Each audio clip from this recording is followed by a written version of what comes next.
Bonjour à nouveau, chers élèves de la première année collégiale. Donc, de la vidéo précédente, la vidéo numéro 1, on a vu la respiration chez l'homme.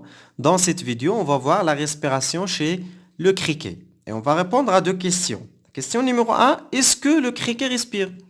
L'homme, on sait qu'il respire, mais est-ce que le criquet, est-ce qu'il respire? Oui ou non? Si oui, on va étudier comment le criquet respire, comment il respire. Pour répondre à la question numéro 1, est-ce que le criquet respire?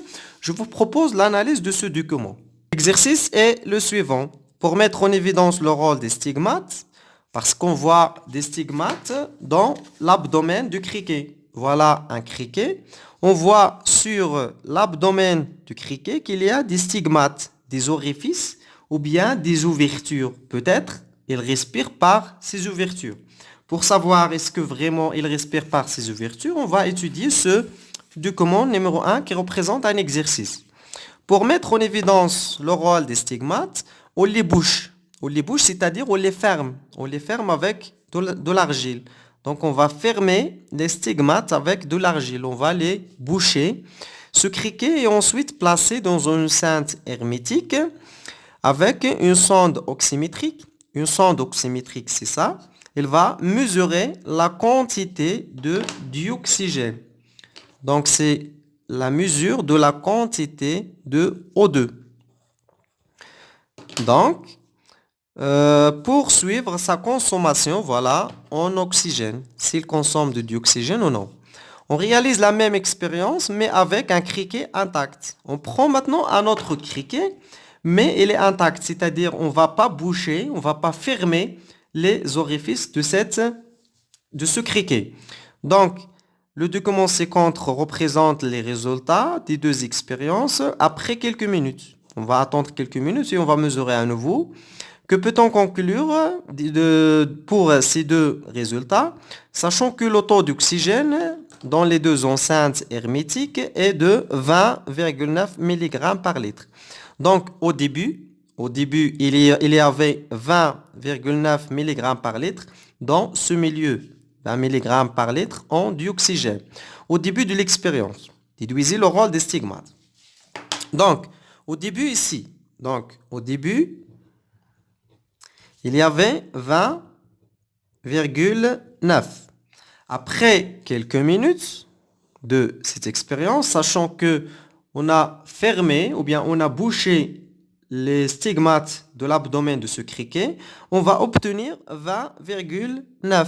Donc, vers la fin de l'expérience, on obtient 20,9. C'est-à-dire, il n'y a aucun changement. On a commencé par 20,9, on a terminé par 20,9, donc il n'y a aucun changement.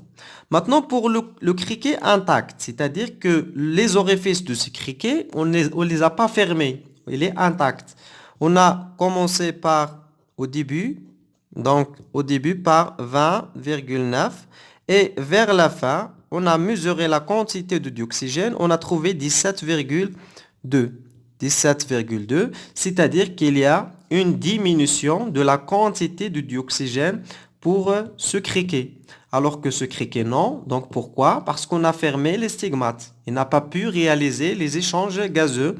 Donc on va déduire que c'est les stigmates qui réalisent la respiration. C'est le moyen, c'est l'orifice de respiration chez le criquet. Donc les stigmates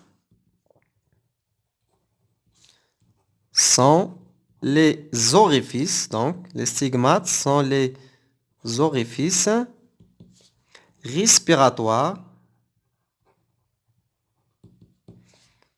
du criquet. Maintenant, on va chercher comment se passent les échanges. Pour savoir comment se passent les échanges, il faut effectuer une dissection de l'abdomen du criquet. C'est ce qu'on va faire, c'est ce qu'on a fait déjà. Voilà la dissection de l'abdomen du criquet. Ça, c'est le criquet. Voilà les orifices.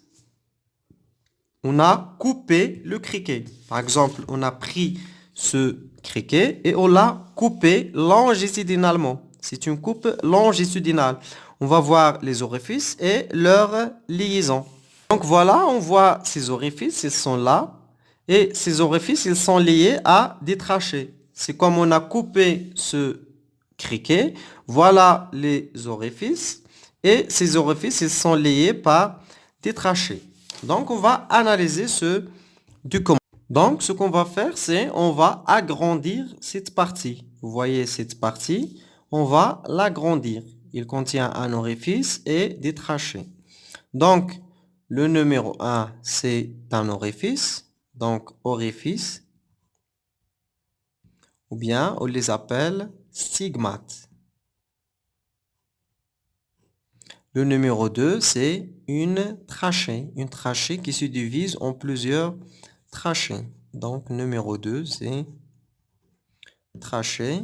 Et vers le numéro 3, on va trouver ici un numéro 3, c'est un organe.